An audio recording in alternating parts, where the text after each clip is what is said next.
우리가 구원의 말씀을 계속 나누겠습니다. 특별히 오늘 36과 다음 주가 되면 이 구원론에 대해서 우리가 말씀을 다 마무리를 해요. 그래서 여러분들이 끝까지 이 구원의 비밀이 무엇인가, 또 구원의 축복을 누리는 귀중한 예배 되기를 주님의 이름으로 축복합니다. 특별히 5월은 또 가정의 달이잖아요. 그래서 어린이 주일, 그 다음에 어버이 주일, 교사의 주일 쭉 연결되어 있습니다. 나중에 성령 강지까지 다 연결되어 있죠. 그래서 여러분들이 이 복음 하나로 이 민족을 살리고 가정을 새롭게 하는 은혜 있기를 주님에게 축복합니다. 그래서 오늘은 언약의 피예요.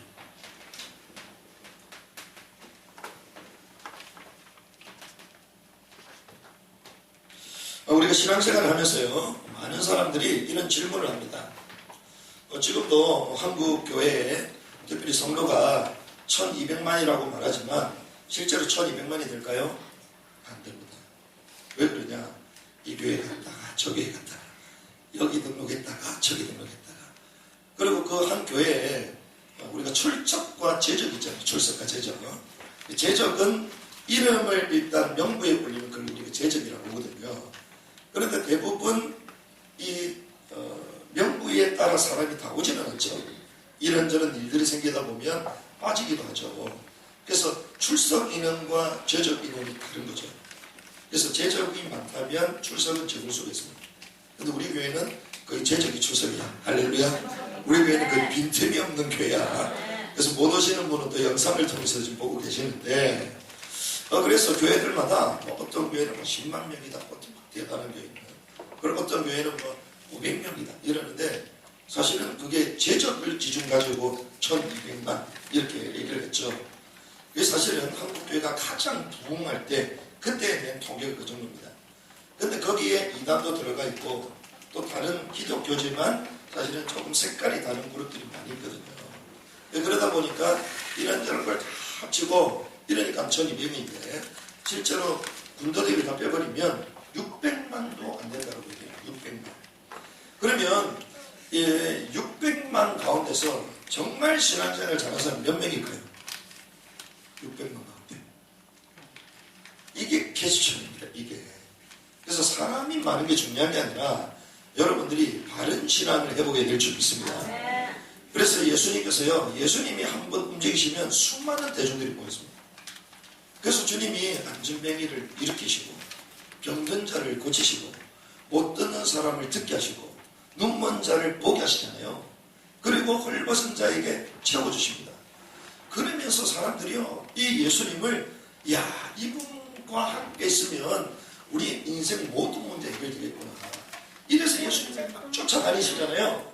그런 가운데에 예수님은 이 군중들을 피해서 한적한 곳에 가세요. 그 한적한 곳에 가서 뭐라고 말씀하십니까? 살리는 것은 영원히 육은 무익하니라. 이렇게 해요. 우리는 육적인 것들을 위해서 막 살아가잖아요. 그리고 뭔가 육적인 걸 얻기 위해서 교회 다니는 사람이 있을까 없을까요? 사실은 거의 다입니다. 이게 개수잖아요. 이게. 그러다 보니 이런저런 문제가 터지면 뭐하죠? 기도해요. 왜? 그 문제 해결해달라고. 맞아요? 틀려요? 사실은 틀린 거거든요. 이렇게 우리가 진짜 신앙이 뭔지도 모르고 신앙생활을 많더라고요. 그러니 예수님이요, 그 수많은 대중들, 수많은 사람들 앞에 있었을 때 그 환호와 인기를 뒤로하시고 오히려 한적한 곳으로 가세요. 그래서 뭐라고 말씀하신다고요? 살리는 것은 영이니 육은 무익하니라. 이 말은 육신적인 게 필요 없다, 이게 아니에요. 진짜 필요한 것은 영적인 거예요.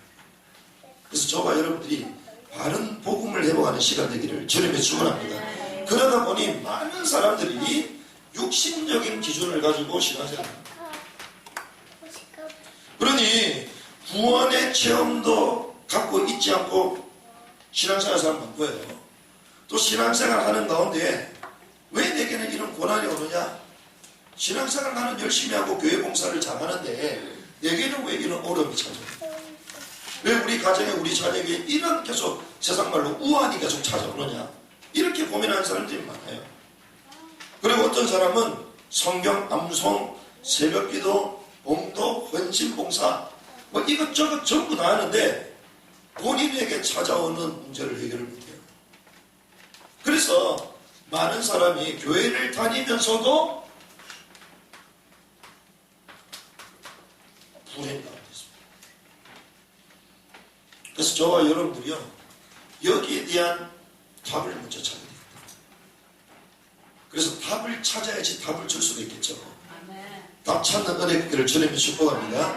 그래서 특별히 우리는요, 어디를 통하여 할 수 있냐? 가인을 통하여 할 수 있습니다. 성경에 보니까 이 가인은 최상의 예배를 드렸잖아요.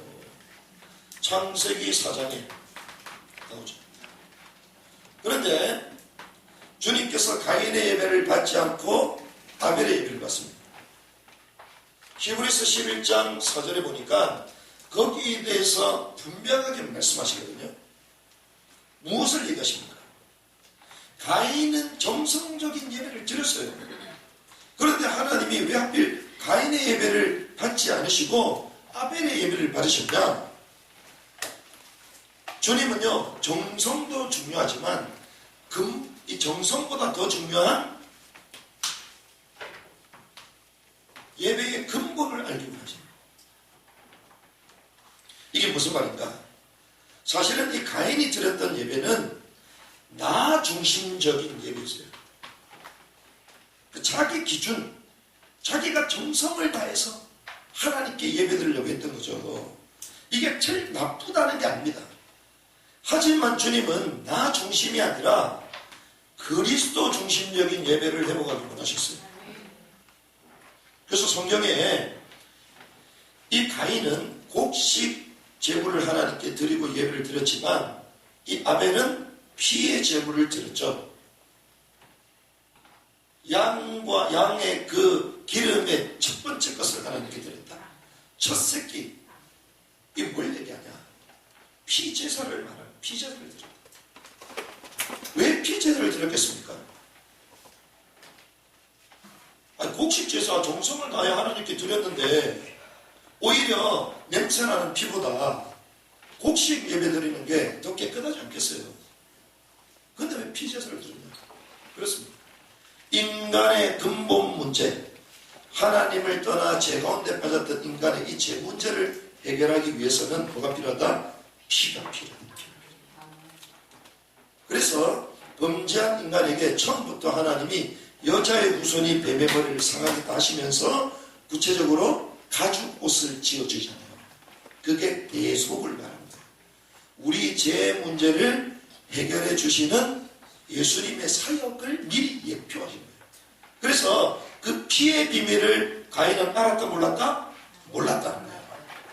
그러니 교회 다니면서요, 이 비밀 모르고 다니니 불행해요. 열심히 하는데 뭔가가 안 되는 겁니다. 뭔가 영적으로 해결이 안 돼요. 그래서요, 무당천도를 가보면 저도 어제 딱 집에 가서 깜짝 놀랐어요. 무당천도 온 것 같았어. 집에 딱 들어가자마자. 왜 그러냐?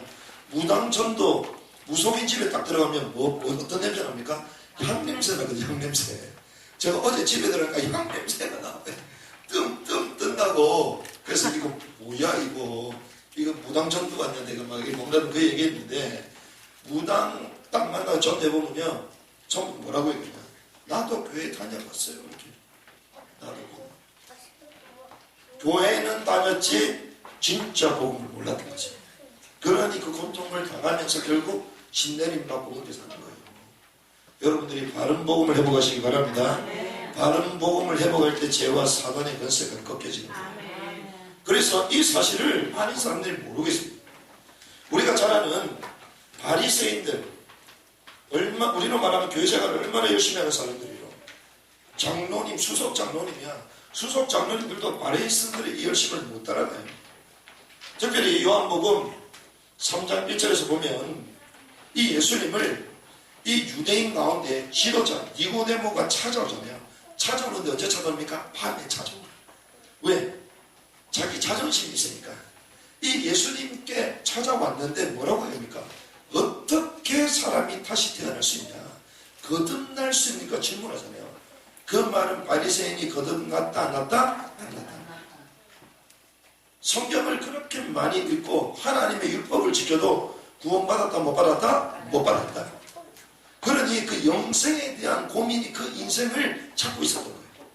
그렇게 철두철미하게 말씀을 지켜도 자기 인생 구원에 대한 답이 없었던 거예요. 그래서 그 밤늦게 찾아서 물어보는 겁니다. 그래서 저는 뭐라고 합니까? 다시 태어나야 된다.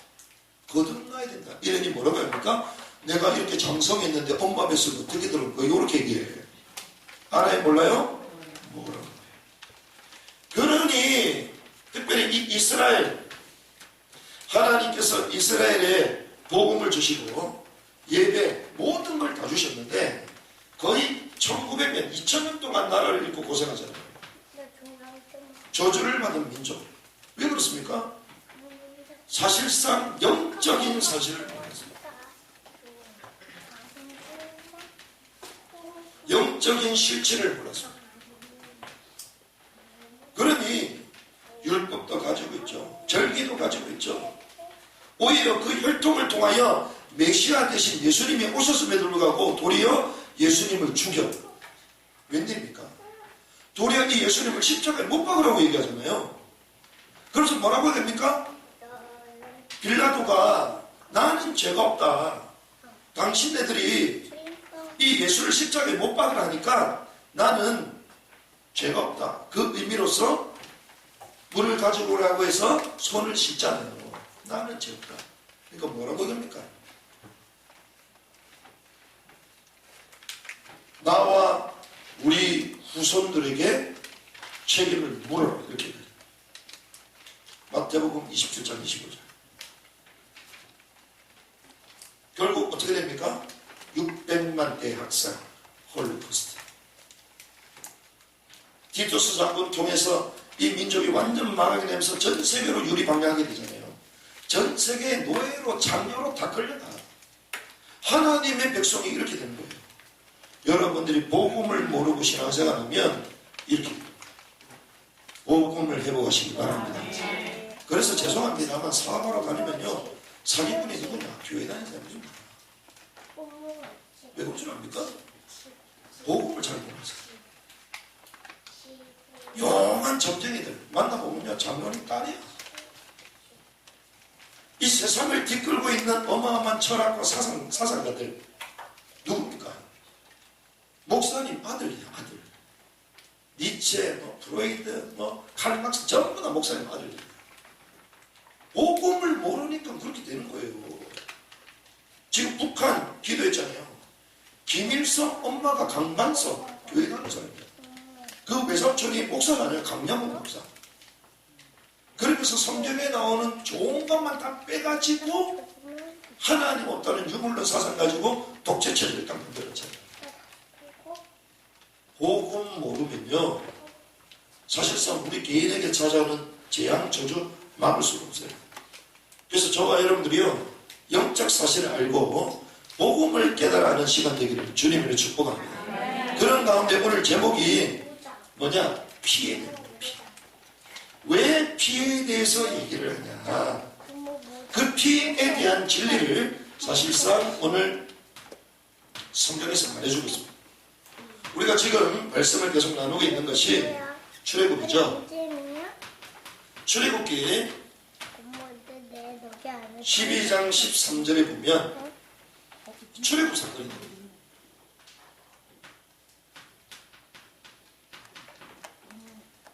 자, 이 출애굽은 무엇인가? 한마디로 얘기하면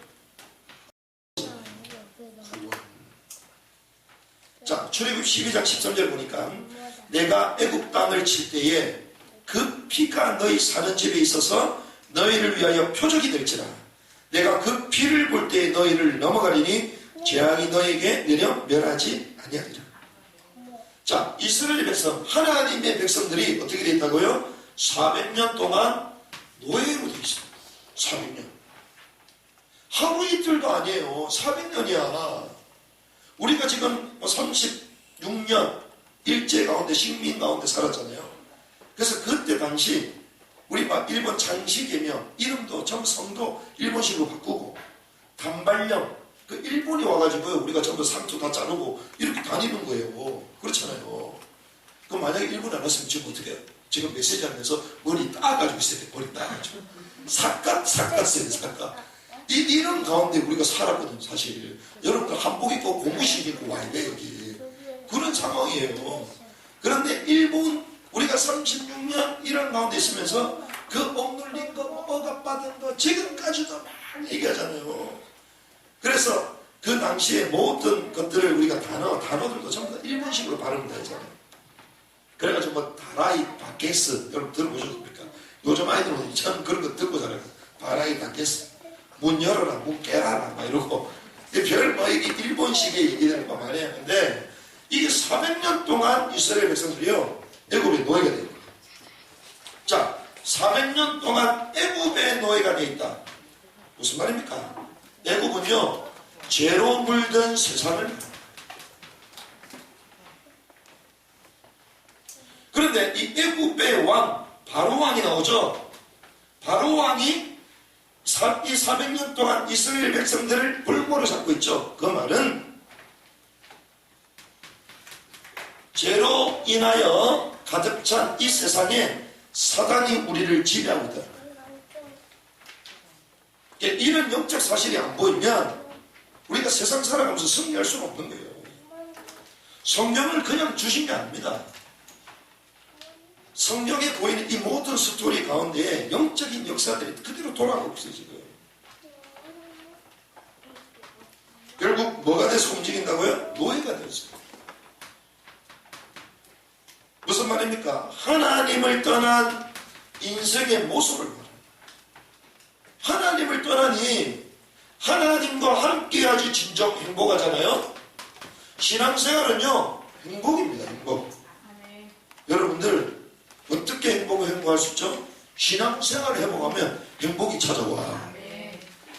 돈이 있다고 행복이 오는 게 아닙니다. 돈 많으면요, 기분은 좋은데 염려는 더 많이 돼. 그렇죠? 지금 막 토지세, 종부세, 재산세 막 갈수록 더 올리잖아. 걱정이 더 많아. 근데 저는 걱정이 없어. 왜? 재산이 없기 때문에. 없는 사람은 고민도 안 해. 있으면 만족되는 것처럼 보이잖아요.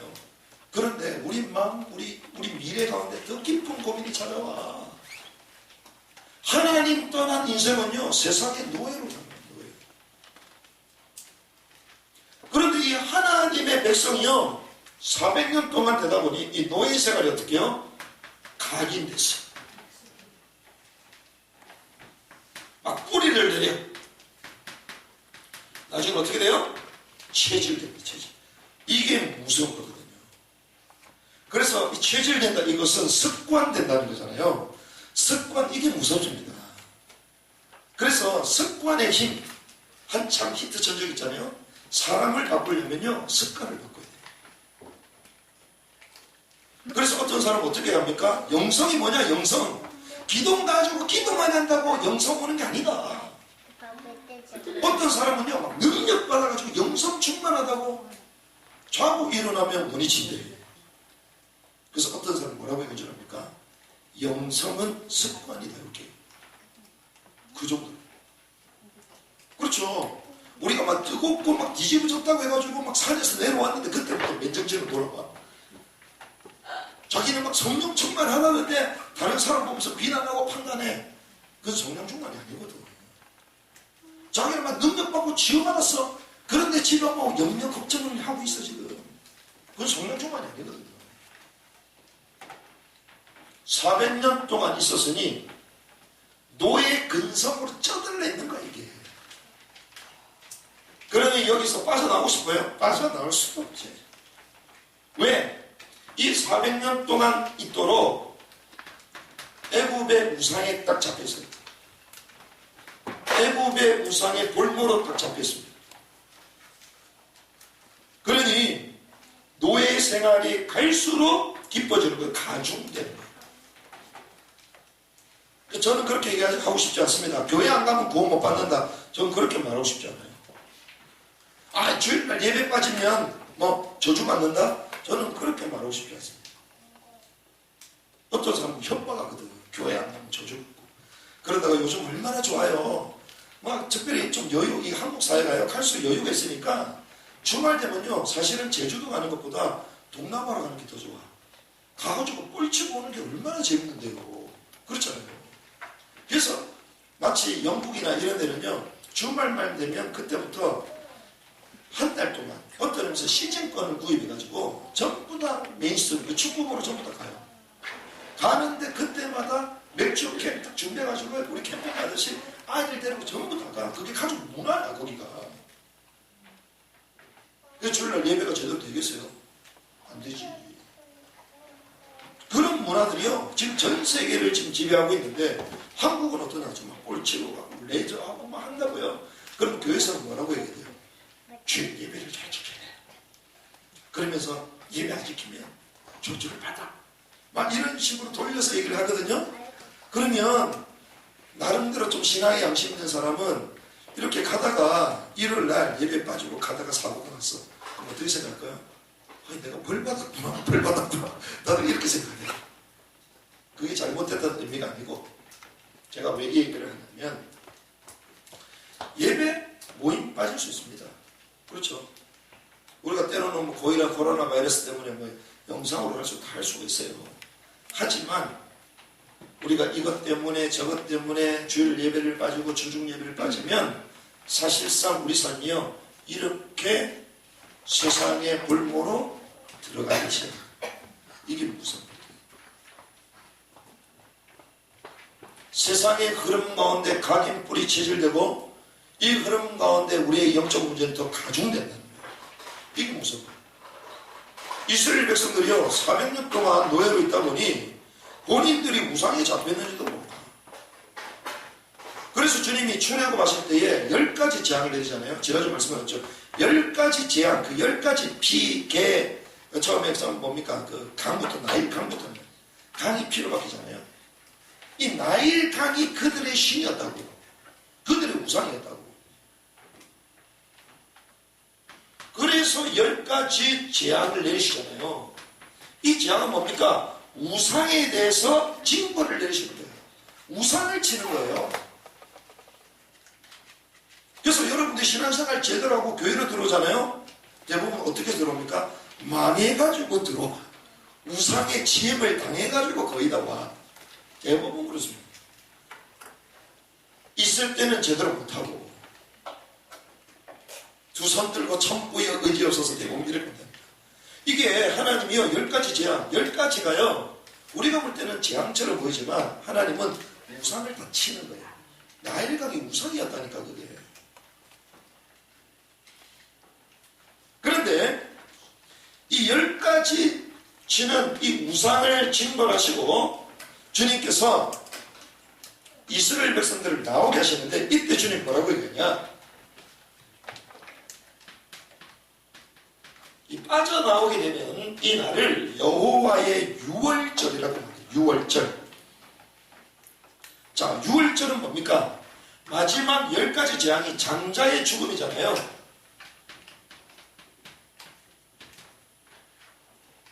이 장자가 뭐냐? 한마디로 얘기하면 이생의 자랑이야. 장자의 죽음은 한마디로 뭐라고 생각하냐? 나의 모든 것을 미래에 지속시키고 연장시키려는 거예요. 장자. 그렇죠. 어떤 의미에서는요, 우리가 죽음 앞에 다 연약하잖아요. 그런데 죽음을 대체하는 게 장자입니다. 왜? 난 죽으면 끝나는데 우리 다음 세대, 우리 자녀, 우리 장자가 이걸 이어가겠지. 그 마지막 연민이 딱 남아있는 거거든. 그게 장자, 장자. 그러니까 이 장자를 얼마나 애지중지하겠어요. 우리의 가업을 이어가고 내 재산을 이어가고 내가 죽어도. 그래서 그러한 연민, 그런 대리만족, 그게 있기 때문에 편안하게 죽는 거야. 근데 하나님 이것도 쳐버리잖아. 이것도 우상이다. 네가 마지막에 갖고 있는 그 연민, 주님 그것도 다 쳐버려. 뭐 때문에? 출애굽해야 되니까. 노예에서 벗어나야 되니까.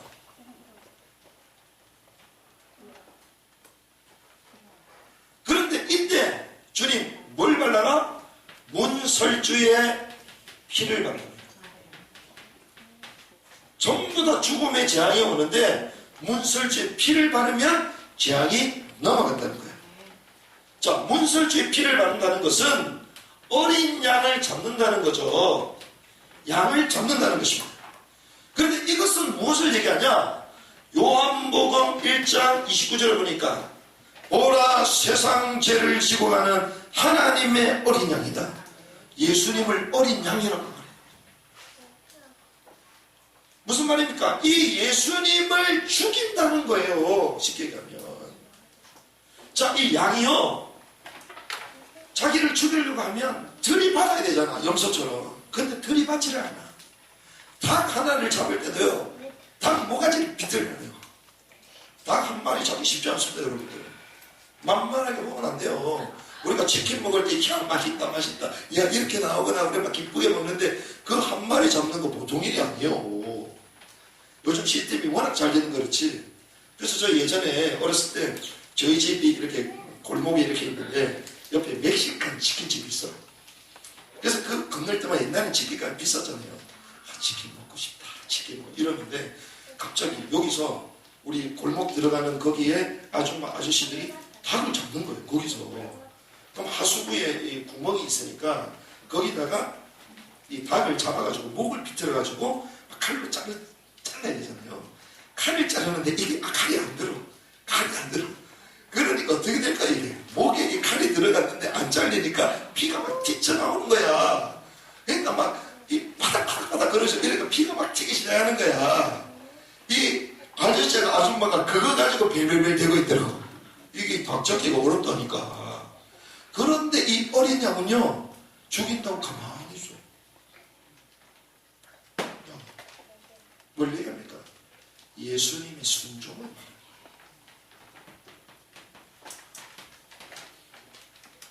순종으로 죽임을 당하는 거예요. 그래서 뭘 하는 거예요? 대속, 대신 죽고 대신 사해주는 대속을 말하는 거예요. 그래서 결국 이 애굽에서 해방되는 거예요. 이게 뭡니까? 이게 유월절이에요. 유월절. 그래서 여러분들이 오직 그리스도를 딱 붙으시기 바랍니다. 오직 그리스도, 우리 재앙과 저주와 사단의 권세에서 우리를 구원하는 이름은 오직 그리스도밖에 없는 거예요. 다른 방법이 안 됩니다. 열심 최선을 다해도 이길 수 없다니까요. 눈에 안 보이는 사단을 어떻게 이겨요? 이길 수가 없어요. 저희 부친은 나름대로 제가 참 사람이 좋은 분이셨다 이렇게 느끼고 있거든요. 근데 이분이 나름대로 뭐 뛰어난 분이야. 그런데 밤 12시만 되면 귀신에 들려가지고 사람을 죽이겠다 돌아다녀요. 그리고 뭔가 계속 들린다고 얘기하고 그렇게 사셨거든요. 아니 젊었을 때는 나름대로 똑똑하다 보니까 중요한 위치도 갖고 사업도 하고 또 다른 사람들 막 집도 사주고 사업도 하고 이런 분인데 이 좋은 사람이 자기에게 찾아오는 영적 문제, 사단의 문제 이길 수 있나요? 이길 수가 없어. 그러면서 하는 얘기가 뭐라지 않을까? 나는 죄를 안 졌대. 나는 죄가 없대. 죄 없는데 왜 저주를 당해요? 그래서 저는 어렸을 때 기억이요. 제 아버지께서 저한테 용돈을 준 적이 단 한 번도 없어요. 왜? 돈을 못 보니까. 그렇게 좋은 분의 인생이 그렇게 될 줄 누가 알았겠어요? 눈에 안 보이는 사단을 어떻게 이길 수 있습니까? 아무리 선행을 많이 하고 다른 사람을 돕고 이런 분들 자기에게 처한 문제를 이길 수가 없는 거예요. 왜 그러냐? 누가 잘하고 못하고 그게 아닙니다. 하나님을 처음 떠났던 인간의 근본 문제 때문에 인간은 태어나면서부터 죄와 사단 안에 놓여서 살아가게 되는 거예요. 그래서 주님은 처음부터 우리에게 인간의 방법으로는 구원받을 수 없고 죄 문제 해결할 수 없기 때문에 처음부터 그리스도를 약속하신 거예요. 아멘. 그 약속을 구약을 통하여 하나씩 하나씩 보여주신 거예요. 아멘. 그래서 출애굽은요 처음부터 뭘 얘기합니까? 언약의 피를. 아멘. 피. 출애굽을 했습니다. 출애굽기 24장 6절에서 8절의 말씀을 보면 이들이 이제는 광야로 왔습니다. 광야로 와서 하나님은 신정국가를 만드시거든요. 자, 너희들을 통해서 이제는 하나님이 다스리는 나라, 이걸 보여주시는 거예요. 그래서 이 신정국가의 출범식이 여기 나와. 이건 무엇을 얘기하냐? 정복을 말하죠. 자, 노예되었던 이 인생이 이제는 광야를 지나가면서 하나님이 어디를 가게 하십니까? 이제 가나안 땅을 향해 가십니다. 가나안 땅이 뭡니까? 메시아가 오실 약속의 땅. 그 땅에서 하나님 뭘 원해요? 신정국가를 원하죠. 모든 열방을 향하여 하나님 다시는 메시아의 왕국은 이런 나라라고 보여주시고자 그들을 출애굽하신 거예요. 이것이 출범식을 하는 장면이 여기서 나옵니다. 자, 모세가 피를 가지고 반은 여러 양푼에 담고 반은 제단에 뿌리고 언약서를 가져다가 백성에게 낭독하여 듣게 하니 이르되 여호와의 말씀을 우리가 준행하리라. 모세가 그 피를 가지고 백성에게 뿌리며 이르되 이는 여호와께서 이 모든 말씀에 대해 너희와 세우신 언약의 피니라. 자, 신정국가를 세울 때도 뭐로 세운다고요? 피로 세운다. 피. 그래서 우리가 출애굽기 말씀을 나눌 때에 피로 시작되는 신정국가, 이 말씀을 나눴던 거예요. 여러분들 찾아보시기 바랍니다. 모세를 부르시잖아요. 그리고 아론, 나답, 아비후, 그리고 70인의 장로 한꺼번에 부르십니다. 자, 이 말은 이스라엘 백성을 대표하는 분들이죠. 이 말은 이스라엘 백성들이 하나 되라는 거예요. 하나 됐다는 것입니다. 하나 돼. 우리가 신정국가를 만들면요, 분리되면 되겠어요? 하나가 돼야죠. 요즘 재미있는 현상들이 많이 있습니다. 나라 위해서 걱정하는 분들 있잖아요. 그 얼마나 대단한지 존경스러워.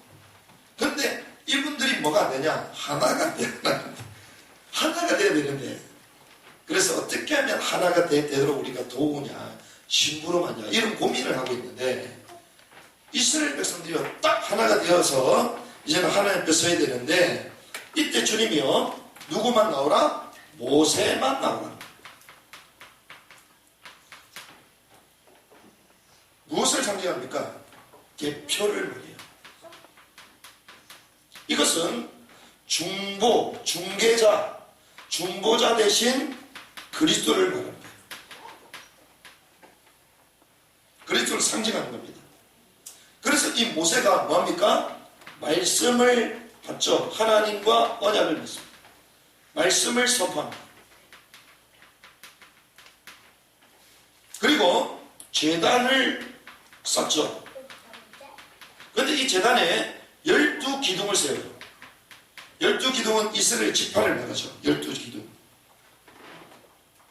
이스라엘 12지파, 이 이스라엘의 이 지도자들, 대표 지도자들을 딱 세우는 거예요.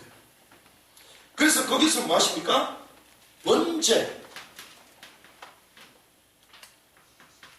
화목제를 졌죠. 그러고 나서 여기 제단에다가 뭘 뿌린다고요? 피를 뿌린다. 이게 하나님과 이스라엘 백성 가운데 중개자 역할하는 이 모세의 모습을 볼 수 있잖아요. 근데 뭐 가지고요? 피를 가지고. 그래서 이 당시 요거는 누굴 상징합니까? 그리스도를 상징합니다. 모세. 자, 피를 가지고만 이스라엘 백성과 하나님이 어떻게 하나가 될 수 있다. 피를 가지고. 왜? 하나님과 인간 사이에 뭐가 있다? 죄 문제가 있다. 죄. 그래서 또 피를 말하는 거예요. 또 피를.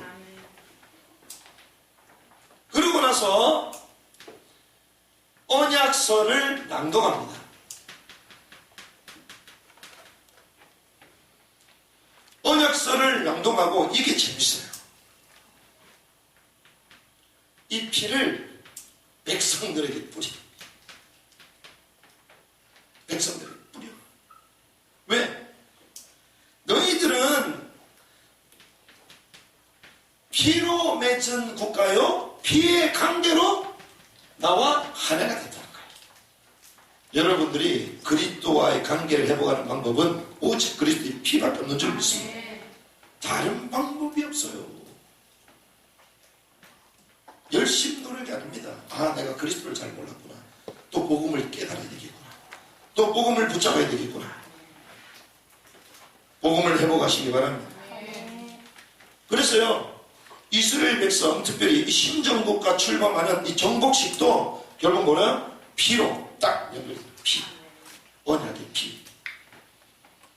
그래서 우리가 잘 아는 히브리서 9장 25절에 보면 이 피의 제사의 완성이 됩니다. 자, 어떻게 완성되느냐?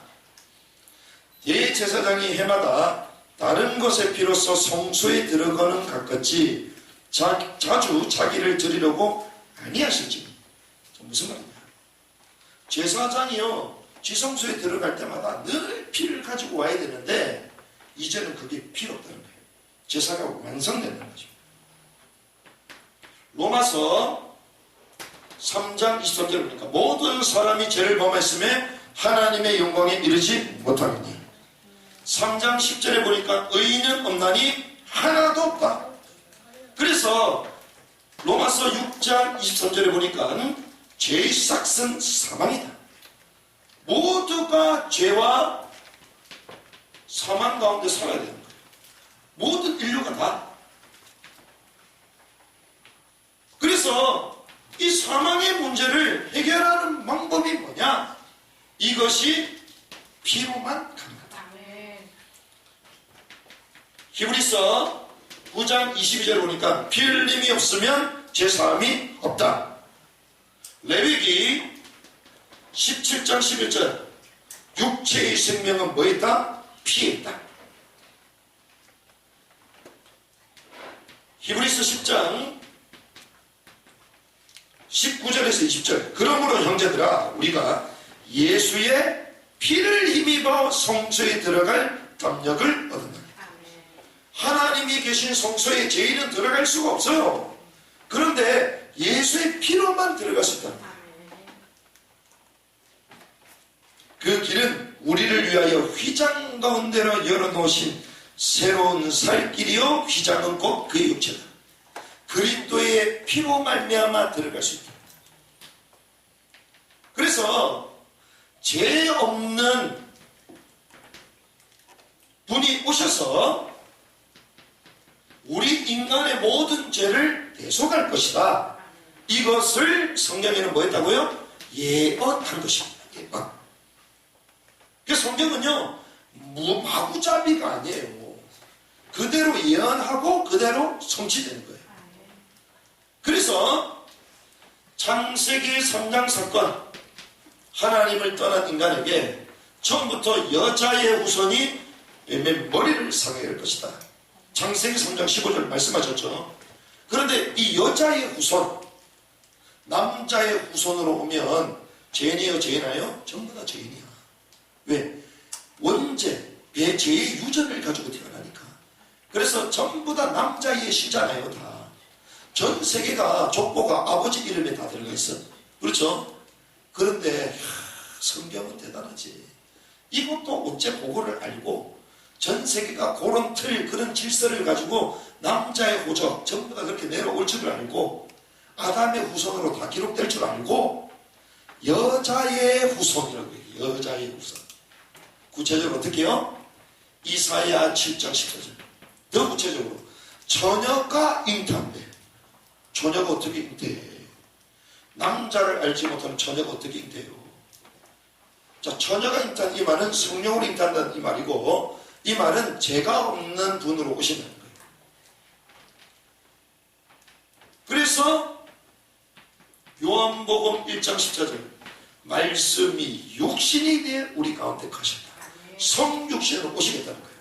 왜? 죄가 없는 몸으로 오셔야 되니까 인간의 몸을 빌려서 오긴 와야 되는데 남자의 실험은 전부 다 죄인이니까 사람의 몸은 빌리시되 죄 없는 분으로 오셔야 되니까 성령으로 약속하신 그대로 여자의 후손으로 처녀의 몸에서 태어나겠다고 하십니다. 그래서 그분이 오셔서 1장 29절 보라 세상 죄를 지고 가는 하나님의 어린 양이다. 마가복음 10장 45절 그는 섬기려 온 것이 아니요 섬기고 도리어 대성물로 주기 위해서 오셨다. 그래서 로마서 5장 8절 보니까 아직 우리가 뭐 되었을 때? 죄인 되었을 때 그리스도께서 우리를 위하여 죽으심으로써 우리에 대한 자기의 사랑을 확증하셨다. 그래서 그분이 최종적으로 이 사실을 전부 다 알았을 겁니다. 다 알았죠. 그래서 요한복음 28장 19장 28장 십자가에 딱 달리시면서 죽기 직전에 뭐라고? 모든 일이 다 응하여진 줄 아시고 구약의 모든 예언된 말씀이 지금까지 다 이루어진 줄 아시고 이제 어떻게? 다 이루었다. 죄 문제를 다 이루었다. 그래서 마지막 테텔레스타이 다 끝났다. 이러면서 주님이 십자가에 딱 죽으신 거예요. 다 이루어진 걸 아시고 그래서 이 비밀이 지금도 저와 여러분들에게 유효합니다. 어떻게 유효합니까? 성만찬을 통해서 유효함을 주님께서 친히 말씀하셨습니다. 마태복음 26장 28절 이것은 제 사함을 얻게 하려고 많은 사람을 위하여 흘리는 바 나의 피 곧 언약의 피니라. 그래서 성만찬 해야 돼요 말아야 돼요? 해야 되는 것이. 성만찬을 한다는 것은 무슨 의미입니까? 함께 피를 마시는 거예요. 함께 피의 공동체가 된다는 거예요. 피로 맺은 공동체가 된다는 거예요. 그렇죠? 그 말은 한 가족이 된다는 거예요. 그리스도로 우리는 한 가족인 줄 믿습니다. 이렇게 한번 나누면 좋겠습니다. 우리는 그리스도의 피로 가족이 되었습니다. 그래서 지금 마지막 시대요. 우리가 지금 막 개인적으로 막 영상 보고 예배하잖아요. 필요합니다. 하지만 깊은 본질을 놓친 거예요. 왜? 성만찬은 모이는 거예요. 왜 모이라고 얘기합니까? 성만찬 하라는 거야. 그래서 뭐 온라인으로 또 성만찬 한대. 하지를 말지 그냥. 그렇죠. 하지를 말지 그냥. 성만찬의 의미를 깊게 잘 몰라. 몸을 뗀다. 예수님의 몸을 같이 뗀다. 그 몸으로 우리 교회를 하나님 하나가 됐다는 거예요. 그게 그리스도의 몸된 교회라고 그러잖아요. 그걸 서로 먹는 거예요. 그 말은 나는 팔이 되고 나는 발이 되고 나는 머리가 되고 나는 몸통이 되고 한 몸을 말하는 거예요. 피를 마신다. 같은 피야. 같은 피. 그 지금 전부 다 예수 피가 돌고 있어. 할렐루야. 근데 피가 멈춰지면 어떻게 돼요? 팔이 저리기도 하고 아프기도 하죠. 그러면 피가 잘 도도록 안 맞아야 되지. 그게 뭐냐? 그게 헌신이야. 그게 신방이고 신방 가가지고 맛있는 거 사주고 대안하면서 풀어주는 거예요. 그게. 이렇게요. 하나님이요. 처음부터 피의 비밀을 계속 말씀하셔요. 이 피의 비밀은 뭐냐? 결국 그리스도를 말하는 거예요. 이 언약을 붙드시는 시간 되면 주님을 축복합니다. 그러면 하필 왜 꼭 이래야 되냐는 거예요. 다른 방법이 없냐? 왜 좀 지저분하게 왜 피 얘기를 아까 전에 닭 피 얘기했더니 다들 인상 쓰고 있는데 아이 그 예수님의 십자가 피는 막 보혈이 충천했다고요. 그때는 왜 하필 언약이 피냐? 피를 계속 얘기하시냐? 그렇습니다. 이게 이해돼야지요. 다른 사람이 이해가 돼요. 다른 종교인들 철학가를 만나도 당당하게 말할 수 있습니다. 전도를 왜 못하는 줄 아십니까? 스님을 만나도 우리가 할 말이 없는 이유가 뭔 줄 아십니까? 무당을 만나고 대통령을 만나도 우리가 세상 말로만 쪼리는 이유를 뭔 줄 아십니까 여러분들? 이걸 몰라서 그래요. 그래서 저희는요 죄송합니다만 대단한 분들 오셔도 저는 눈 깜짝 안 하잖아요. 왜? 그분은 모든 게 나보다 뛰어나고 대단한 분인데 내게 없는 딱 한 가지, 그분에게 없는 그 한 가지는 나에게만 있으니까. 아멘. 근데 그게 사실 전부다니까. 아멘. 그래서 저는 김문수 이사님 지난번에 오셨면서 속으로 제가 기도해 드려야겠구나. 감히 교만하게. 왜? 그분이 전부 다 있는데 내가 없는 거 전부 다 있거든요. 근데 한 가지는 없어. 신기하죠. 그래서 이번 주에 한번 가야 되나 말해. 왜 성경에서는 이것만 말할까요? 세상 사람들이 전부 다 아는데 이것만 몰라. 신기하죠. 아니 나 같은 인간도 이걸 아는데 이것만 몰라. 모든 게 다 있는데. 그러면서 속으로는 행복하다, 겉으로는 막 그러고 다니는데 실제로는 혼자 있을 때 모르게. 그러니 강남 대단하잖아요. 강남에 룸사가 없으면 강남이 아닙니다. 왜? 어떻게 강남이라는 동네에, 서초라는 동네에 그런 게 있을 수가 있어? 그런 게 있을 수밖에 없어요. 왜? 인간의 근본적인 답을 얻지 못했기 때문에 성공하면 성공할수록 그 불안감과 우울함과 그 마음의 외로움은요 채워지지가 않아요. 그래서 단순한 룸사는 아니잖아요. 강남은 지하로 쫙 내려가잖아요. 그것도 외제 고급차 밤 11시 이상 그때부터 쫙 들어오기 시작합니다. 왜 그럴까요? 이게 하나는 몰라서.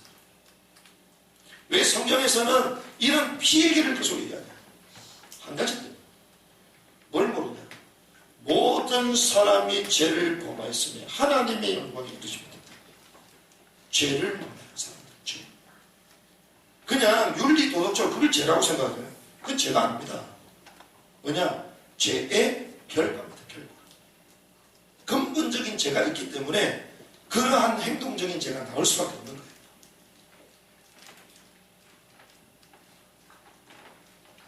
뭘 모릅니까? 죄가 어디서부터 시작됐느냐? 창세기 3장 사건을 몰라요. 성경이 가장 중요한 사건인데 교회에서 잘 얘기 안 합니다. 다 안다고 생각하거든요. 그래서 교회에서는 계속 윤리 도덕만 계속 얘기해. 그러니 이 사람들이 윤리 도덕이 각인이 돼가지고 윤리 도덕적으로 맞지 않으면 복음 안 되는 거예요. 그러니 많이 사람들이 모이는 교회일수록 윤리 도덕을 말하는 그럴듯한 사람이 모입니다. 그런데 그 기준을 가지고 뭐든지 판단해. 몰라서 그렇죠. 창세기 3장 사건입니다. 이번에 강원도 왔다 갔다 하면서 우리가 중요한 메시지를 좀 듣고 있거든요. 맞다는 거야. 맞지. 창세기 3장 사건은요, 하나님이 선악을 알게 하는 지식에 관한 나무를 동산 중앙에 두고 먹지 말라 그랬잖아요. 뭘 한다고요? 선과 악을 한다. 선과 악. 이 말은 이것을 따먹는 순간 선과 악을 하는 심판자에게 딱 선다는 거예요. 무슨 말입니까? 하나님의 계획도 필요 없어. 하나님의 말씀도 필요 없어. 독립된 자. 뭘 먹으니까요? 선악을 먹으니까. 내 기준, 내 판단, 모든 게 이걸 먹음으로 다 들어왔어. 우리가 맛있는 거 먹으면 아이 맛있다 이러잖아요. 먹는 순간 이게 다 들어왔어요. 휴대폰에 칩을 딱 꽂아 넣으니까 이게 수신이 연결돼가지고 우리가 쓸 수 있잖아요. 우리 인간에게요, 선악과가 칩처럼 딱 꽂혀버렸어요. 그러니 독립된 자, 판단 기준. 우리 몸속에 뭐가 있어요? 선악과가 있어요. 언제라는 선악과가 우리가 지고 있어요. 이걸 가지고 태어나는 거예요, 이걸. 이걸 뱉어야 돼요, 말아야 돼요? 뱉어야지. 예수님도 이걸 먹고 있었어요. 이게 뭔 말이야? 이단 같은 얘기야, 벌써. 예수님도 이걸 먹고 있어요. 무슨 말이냐? 예수님도 인간의 몸을 갖고 있었잖아요. 인간의 연약함이 있었을 거 아니에요. 그래서 예수님이 십자가 지기지 전에 겟세마네 동산에서 주님께 물어보시죠. 십자가를 져야 되는데 이 잔을 내게서 멀리 해달라. 그게 인간의 의지입니다. 인간의 의지. 첫 번째 기도합니다. 대답이 없어요. 또 두 번째 얘기합니다. 대답이 없어. 근데 세 번째 어떻게 합니까? 주께서 원하신다면 자기가 그걸 받잖아요. 독립된 자를 뱉어버리고 주님의 말씀을 순종해. 그 십자가를 지는 거예요. 그게 뭡니까? 인간의 독립된 자를 뱉어버린 거예요. 죄 문제를 다 끝내버린 거예요. 그런데 우리는 다욕을 가지고 있다니까요. 그러니 이 기준 가지고요 전부 다 살아가고 판단하고 결정하고 살아가는 거예요. 그런데 저와 여러분들이요, 주님께서 십자가를 지셨듯이 십자가를 믿기만 하면 이걸 뱉어내는 거예요. 이게 얼마나 쉬워요. 이게 구원이거든요. 그래서 인간에게는요 해결 안 되는 이 근본적인 문제가 있다는 거예요. 그러니 요한복음 8장에서 너희는 너희 아비 마귀에게서 나니, 이렇게 우리가 세팅돼가지고 나온 거예요. 인간이라는 게. 그러니 문제 해결합니까? 해결할 방법이 전혀 없죠. 그래서 주님은 처음부터 뭐요? 피를 말씀하셔요. 피는 뭡니까? 그리스도를 말합니다. 인간의 모든 저주와 문제를 해결하는 그리스도를 처음부터 말씀하셨다. 이 언약을 붙드시기 바랍니다. 그래서요 우리는 믿음 생활 잘하면 좋겠다, 온전한 믿음, 이렇게 얘기하잖아요. 정말 내가 믿음 좋은 사람이 돼야지. 그러면서 또 어디로 또 돌아가? 또 헌신 쪽으로 돌아가. 뭔가 열심히 하고 봉사하고 이러면 믿음 좋은 것처럼 또 생각한다고요. 이게 이래서 무서운 거야. 우리가 복음을 계속 안 들으면요 계속 다른 쪽으로 간다니까. 그렇게 해서 나는 헌신을 많이 하는데 왜 니는 헌신을 이렇게 못해? 신기하죠. 그래서 사람들 또 봅니다. 우와, 저 사람 믿음 좋다. 그럼 나도 저렇게 해야지. 나도 저렇게 해야지. 계속 행동적으로 가 계속. 그래서 안 하는 애 보면 답답해. 왜 헌신하냐, 왜 봉사하냐, 막 또 율법으로 막 갈고. 온전한 믿음이 뭐냐? 성경에 이렇게 얘기합니다. 경건도 아니요, 헌신도 아니요, 성실도 아니요. 히브리서 10장 21절에서 22절 같이 한번 읽어볼까요? 마지막이니까. 히브리서, 여러분 한 장만 넘기시면 되겠죠. 히브리서 10장 21절에서 22절 같이 읽습니다. 시작. 또 하나님의 길, 우리가 마음의 피를 받아 악한 양심으로부터 벗어나고 몸은 맑은 물로 씻음을 받았으니 참 마음과 온전한 믿음으로 하나님께 나아가자. 아멘. 우리가 마음에 뭘 받아? 뿌림을 받아. 뭔 뿌립니까? 피 뿌림을 말하는 거예요. 대제사장 예수 그리스도를 말하는 거예요. 그 그리스도가 흘리신 피를 말하는 거예요. 그 피가 뿌려지면 내 마음에 뭐가? 악한 양심으로 벗어나게 됩니다. 그래서 계속 복음만 붙드시기 바랍니다. 복음만 계속 말해야지 우리 삶도 달라지고 우리 생각, 우리 양심도 달라지는 거예요. 몸은 맑은 물로 씻음 받았으니 참 마음과 온전한 믿음으로 하나님께 나아가자. 이게 온전한 믿음이에요. 그래서 저와 여러분들이 뭐 해야 됩니까? 복음 충천해야 되잖아요. 근데 이 복음 충천이 뭐냐? 이것이 그리스도의 보혈로 충천하는 거예요. 보혈 충천하시기 바랍니다. 복음으로 충만한데요. 이 복음 충만하면요 사실상 모든 것이 이해됩니다. 지금 대한민국이요 하나님 뭘 원하시냐? 문 대통령께서 막 열심히 하고 좀 제대로 하고 그것도 필요하겠지. 아니면 너무 우리가 자유민주주의 제가 있었는데 이걸 위협하는 정책들이 너무 많아서 좀 힘들어진다. 이걸 좀 바꿔야 된다. 그것도 필요하겠지. 근데 진짜 원하는 문제를 아십니까? 하나님은요 대한민국 예수 그리스도의 보혈로 충천하길 원해요. 그리스도의 보혈로 덮길 원합니다. 남은 땅, 우리가 지금 선교주일이잖아요. 하나님은 보혈로 충천하게 원하십니다. 거기에는 이 그리스도의 복음만 없어요. 이 그리스도의 피 비밀만 없어요. 우리 자녀들에게 뭘 심어야 됩니까? 보혈로 충천하도록 보혈을 심어야 돼요. 복음을 심어야 돼요. 다른 거 심으면 안 된다니까. 그제야 어떤 일이 벌어집니까? 해방되기 시작합니다. 출애굽은 무엇입니까? 해방이잖아요. 해방은 곧 무엇을 얘기합니까? 자유를 얻게 됩니다. 우리 영혼의 자유, 우리 삶의 자유, 그리스도를 회복할 때 모든 축복이 들어오게 될 줄 믿습니다. 그래서 하나님이 우리에게 자유를 주시려고 자유롭게 하셨으니 다시는 종의 멍에를 매지 말아라. 우리 영혼의 자유를 주시는 그리스도의 언약의 피, 완전한 그리스도의 복음, 이거 붙들고 승리하기를 주님의 이름으로 축복합니다.